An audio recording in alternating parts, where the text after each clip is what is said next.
अपनी मांगों को लेकर किसान दिल्ली कूच कर रहे हैं। बात करते हैं बीजेपी के किसान मोर्चा के अध्यक्ष और सांसद राजकुमार चाहर से।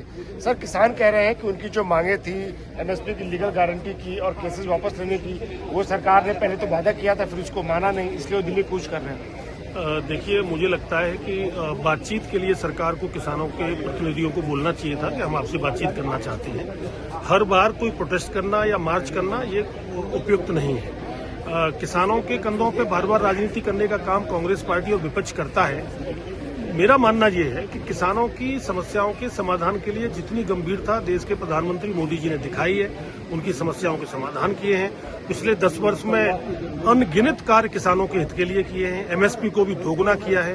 तो जो भी विषय अगर किसानों के हैं, लगता है कि भाई इन पर और बातचीत की आवश्यकता है या उनके समाधान की आवश्यकता है, तो बातचीत करें। सरकार के दरवाजे तो हमेशा किसानों के लिए खुले हुए हैं। लेकिन किसान ही कह रहे हैं कि सरकार ने पिछली बार वादा किया था, अपने वादे को पूरा नहीं किया उन्होंने। नहीं, सरकार ने अपने वादों को पूरा किया है। अगर कोई और विषय रह गए हैं तो उन पर भी कृषि मंत्री जी को जाके बातचीत करनी चाहिए बैठ के। कृषि मंत्री जी हमेशा बातचीत के लिए तैयार हैं। वो कह रहे हैं कि एमएसपी की लीगल गारंटी मिली नहीं सरकार ने। देखिए, मैं इस पर बार बार ये कहना चाहूंगा कि इस पर एमएसपी के कानून पर भी गंभीरता से विचार होना चाहिए। ये एक बड़ी डिबेट का विषय है।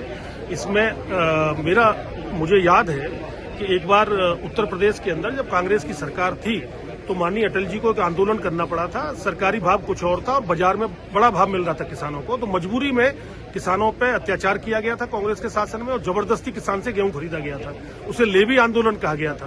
तो एक ये बड़ा विषय है, इस पर बैठ के गंभीरता से चर्चा हो, फिर समाधान निकले। शुक्रिया हमसे बात करने के। अंतकाश पांडे, टीवी 9 भारतवर्ष।